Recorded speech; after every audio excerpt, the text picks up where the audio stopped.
सामान्यतः मुख्यमंत्री तर चला इकडं, आणि मग अशा गोष्टी आपल्याला कराव्या लागतात आणि त्यामुळे मला यायला उशीर झाला. खरं म्हणजे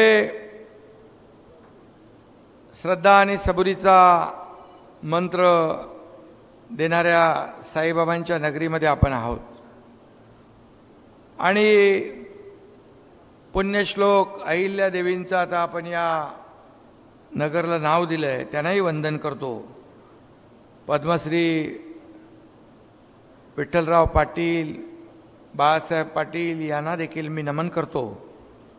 खरं म्हणजे या सहकाराचं बीज या जिल्ह्यामध्ये रोवण्याचं काम आपल्या पद्मश्री विखे पाटलांनी केलं आणि त्याची परंपरा मग बाळासाहेबांनी, राधाकृष्ण विखे पाटील, सुजय सगळे पुढे नेत आहेत. खरं म्हणजे लोकसभेमध्ये ज्या काही निवडणुकीमध्ये कशी निवडणूक होती आपल्याला माहीत आहे. या निवडणुकीमध्ये आपल्याला काही शिकण्याची, बोध घेण्याची आवश्यकता नक्कीच आलेली आहे. कारण मी मगाशी गाडीत चर्चा करत होतो, मी आमच्या वर्धापन दिनानिमित्त देखील काही आकडे मोजून दाखवले. आमच्या मुंबईतल्या खासदारांना एका बूथमध्ये 4 मतं आणि समोरच्याला 500 मतं, अशी आकडेवारी सिंगल डिजिटमध्ये आणि समोरच्याला 3 डिजिटमध्ये. आता मंत्री महोदय पण मला सांगत होते, दोन्ही आपल्या जागांमध्ये ज्या काही खोटं नरेटिव्ह, फेक नरेटिव्ह, फसवणूक केली, संविधान बदलणार, आरक्षण जाणार, अगदी पार एवढं त्यांनी पर्क्युलेट केलं की खऱ्या अर्थाने महायुती म्हणजे आम्ही ते खोडून काढायला कमी पडलो. ही वस्तुस्थिती आहे. आणि थोडे आपण निर्धास्त होतो, 400 पार होणार आहे, मोदी प्रधानमंत्री बनणार आहेत, आपलं काय, चला ठीक आहे. आणि ते मतदान झालं 80% 90% समोरून मतदान झालं. याचं आता आपण कुठेतरी आपल्याला त्याचा बोध घ्यावा लागेल. नशिबाने म्हणजे सगळे जंग पछाडलं, मोदी द्वेषाने पछाडलेले सगळे लोक मोदी हटाव बोलले, पण मोदी तर बसले जाऊन प्रधानमंत्री झाले आणि मोदी हटाव म्हणणारे हटले. ठीक आहे, काही गोष्टी शिकायला आपल्याला मिळतात. आता पहिल्या दिवसापासून मला मंत्री महोदयांनी विचारलं, सुजयच्या बद्दल काय? मी बोललो त्याचा तर IBचा रिपोर्ट आहे, तो निवडून येतोय. पण हे अंडर करंट जो आहे सगळा जो, आणि ज्या पद्धतीने तुम्हाला मी सांगतो खूप मोठ्या प्रमाणावर मतदान झालं, अगदी परदेशातून पण मतदार आले, हे शिकण्यासारखं आहे. आणि म्हणून यामध्ये आता मी काही जास्त डिटेलमध्ये जात नाही. समोरच्या महाविकास आघाडीच्या नेत्यांना माझ्यापेक्षा मंत्री महोदय फार चांगल्या प्रकारे ओळखतात, कारण ते बऱ्याच वर्षापासून त्यांचे आणि म्हणून कामाची पद्धत, कार्यपद्धत, सगळ्या गोष्टी. आणि म्हणून इथं आता मी एवढंच सांगेन, जे झालं गेलं, आता आपण त्याच्या मागे जायचं नाही. आज देशाला पुढे नेण्याची आवश्यकता आहे. शिक्षक हा खऱ्या अर्थाने आपल्या या देशाचा, या राज्याचा कणा असतो. शिक्षकाचं स्थान आईवडिलांच्या नंतर प्रत्येकाच्या जीवनामध्ये फार मोठं असतं, आदराचं असतं. आणि म्हणून हे शिक्षकांची निवडणूक आहे. आणि या ठिकाणी किशोर दराडे यांनी शिक्षकांसाठी अनेक प्रश्न उपस्थित केले, अनेक प्रश्नांना वाचा फोडली. एकदा कुठलं आंदोलन झालं, ते मगाशी सांगत होते, आंदोलन झालं आणि त्या आंदोलनामध्ये शिक्षकांना बेदम मारहाण झाली. मागण्यासाठी आलेल्या शिक्षकांवर लाठी हल्ला झाला. तेव्हा त्यांनी ठरवलं की शिक्षकांना न्याय देण्यासाठी मी शिक्षक मतदारसंघातून निवडून आमदार होणार म्हणजे होणार. आणि मग त्यांनी ते करून दाखवलं. आणि म्हणून शिक्षकांचा आशीर्वाद हा प्रत्येकासाठी महत्त्वाचा असतो. ते शिक्षक आहेत, मुख्याध्यापक आहेत आणि संस्था चालक आहेत. त्यामुळे मी सगळ्यांचं मनापासून स्वागत इकडे करतो, मनापासून आपल्याला धन्यवाद या ठिकाणी देतो. कारण आपल्या सगळ्यांचा आशीर्वाद किशोर दराडे यांना पाहिजे आणि खऱ्या अर्थाने समर्थ देश घडवण्यासाठी शिक्षकाचं योगदान फार महत्त्वाचं असतं. शिक्षक समाधानी असला तर आपल्या देशाची जी काही पिढी आहे ते घडवण्याचं काम तो करतो. आईवडिलांच्या मगाशी मी सांगितलं की शिक्षक आपल्याला आपले संस्कार, आपल्याला आकार, आपल्या सगळ्या गोष्टी ज्या आहेत या मुलावर, विद्यार्थ्यावर घडवण्याचा प्रयत्न करत असतो. आणि म्हणून या ठिकाणी मी एवढंच सांगतो की हा किशोर दराडे आपला उमेदवार आहे आणि महायुतीचे उमेदवार आहेत, अनुभवी आहेत आणि अभ्यासू आहेत.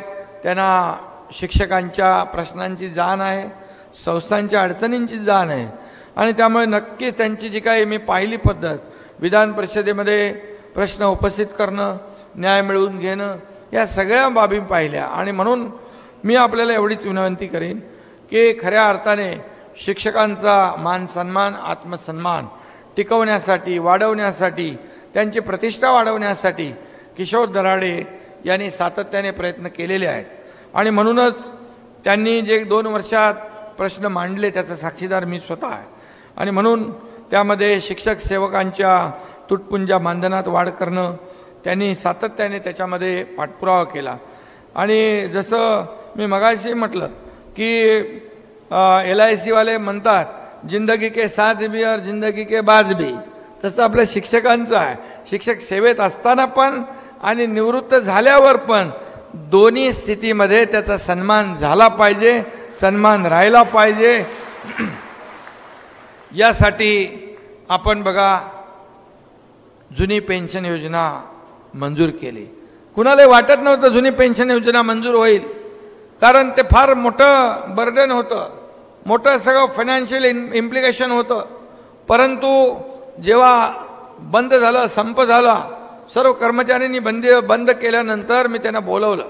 मी म्हणाल तुम्ही आपल्या राज्याचा एक अविभाज्य घटक आहात आणि आपलं राज्य चालवताना, हा डोलारा चालवताना ज्या योजना आहेत त्या चालू राहिल्या पाहिजे, गरिबाच्या योजना चालल्या पाहिजे, गरिबाला न्याय मिळाला पाहिजे, प्रकल्प चालू राहिले पाहिजे, जे आपलं कमिटेड एक्सपेंडिचर आहे ते करलं पाहिजे, व्याज भरलं पाहिजे.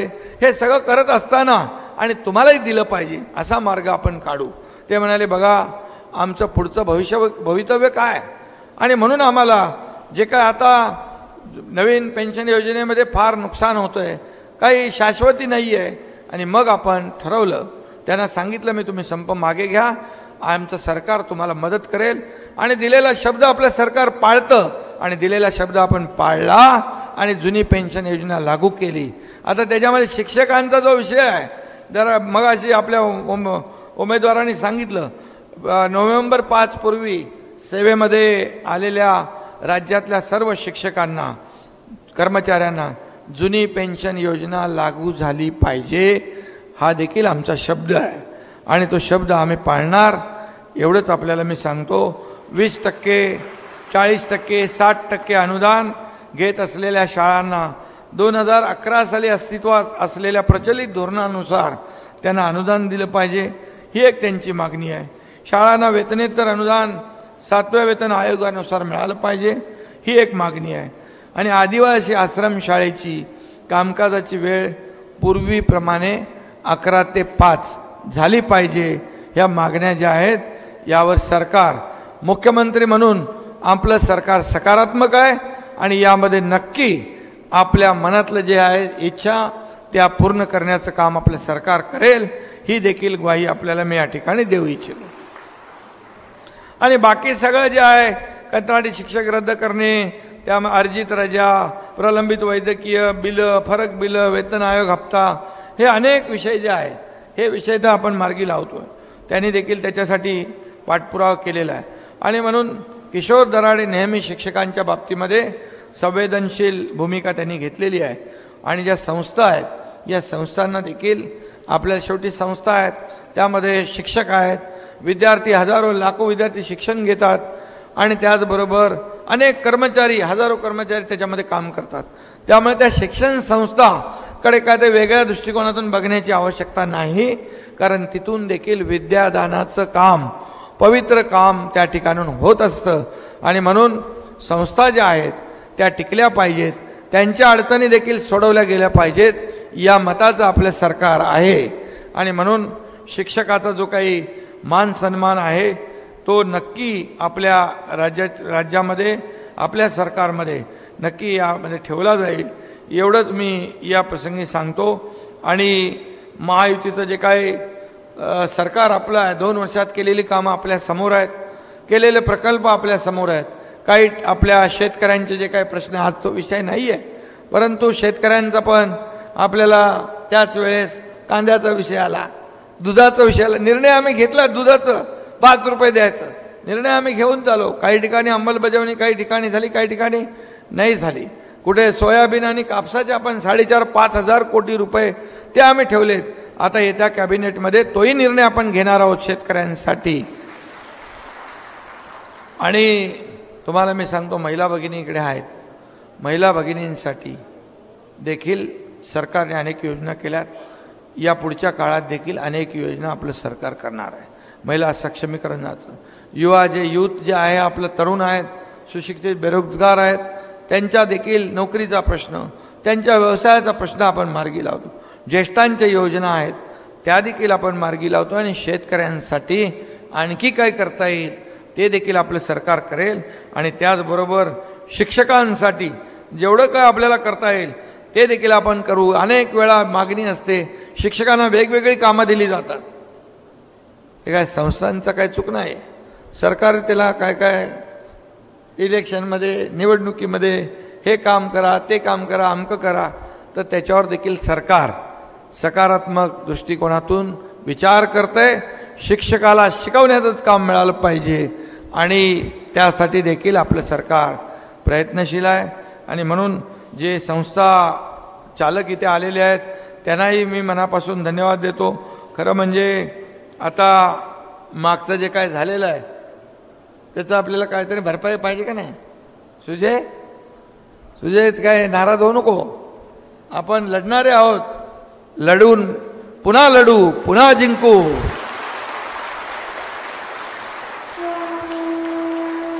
लोखंडे आहेत तिकडे, कारण आपण लढणारे आहे, रडणारे नाही. आणि म्हणून बघा आता तुम्हाला सांगतो मी, काही आपल्या जागा जिंकलो तिकडे आम्ही ती EVM मशीन हॅक केली, त्यांच्या जागा जिंकल्या तिकडे EVM चांगली आहे. हे असं कुठं असतं का. आता जाऊ दे, त्या मला त्याच्यामध्ये जायचं नाही आहे. पण एकच आपल्याला सांगतो, सत्य हे सत्य असतं. आणि एखाद वेळी तुम्ही लोकांना फसवून काही इप्सित साध्य करू शकता, परंतु पुन्हा पुन्हा ते होऊ शकत नाही. आज एवढं काम आज या आपल्या मंत्री महोदयांच्या पूर्ण आजोबांपासून वडिलांपासून खरं म्हणजे सहकारीची बीजं इथं रोवली. आज एवढं मोठं सगळं त्यांचं संघटन आहे आणि ह्या सगळ्या हजारो लाखो लोक त्यांच्या संपर्कात आहेत. परंतु आज काही खोट्या नरेटिव्हमुळे हा तात्पुरता आनंद आहे, हा तात्पुरता आणि आसुरी आनंद त्यांना घेऊ द्या. पण सुजय, उद्याचा दिवस आपलाच आहे हे लक्षात ठेव. आणि तुम्हाला मी विश्वासाने सांगतो, येणाऱ्या विधानसभेच्या निवडणुकीमध्ये महायुतीचा झेंडा फडकल्याशिवाय राहणार नाही, एवढं आपल्याला मी सांगतो. मला माहीत आहे, कारण काय गोष्टी ज्या आहेत आपण केल्या करणार आहोत आणि लोकांनाही आता कळलेलं आहे. बाकी मी अतिशय त्याच्यात डिटेलमध्ये विस्तृतपणे जात नाही. पण एवढंच आपल्याला मी विनंती करतो की आता किशोर दराडे हे तुमच्यातलाच एक सर्वसामान्य शिक्षक आहे आणि त्यांना सेवा करण्याची संधी तुमच्या आशीर्वादाने मिळणार आहे.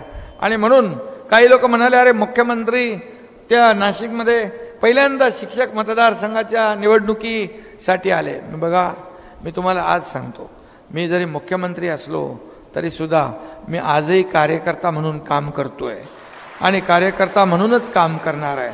आणि म्हणून प्रत्येक निवडणूक आपल्याला याच्यातून शिकलं पाहिजे.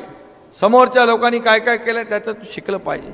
आणि कुठली निवडणूक ही सोपी नसते, ती आपण अगदी निवडणुकीप्रमाणेच लढवली पाहिजे, निवडणुकीप्रमाणे जिंकली पाहिजे. आणि त्यामुळे मी आपल्या सगळ्यांना मनापासून धन्यवाद देईन. आपले आशीर्वाद सगळ्यांचे किशोर दराडे यांच्या पाठीशी आता सगळे व्यासपीठावरची सगळी मंडळी आहेत, सगळे मातब्बर लोक आहेत, ताकदवर लोक आहेत. आणि म्हणून या सगळ्यांच्या आशीर्वादाने, तुमच्या सगळ्यांच्या आशीर्वादाने या ठिकाणी किशोर दराडे 26 तारखेला, तुमचा नंबर किती आहे? 1 नंबरला 1 नंबर लावायचं ना, एकावर एक, म्हणजे एकावर एक म्हणजे 11 नको, 1 नंबरला त्यांचं नाव आहे. आणि 1 आकडा काढून त्यांना विजयी करा, एवढीच विनंती करतो आपल्याला.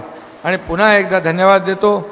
आणि पालकमंत्री आणि मी आपल्यासाठी सदैव उपस्थित आहे. ज्या आपल्या समस्या, जे काय प्रश्न असतील त्याची जबाबदारी आमची आहे, एवढंच सांगतो. धन्यवाद. जय हिंद, जय महाराष्ट्र.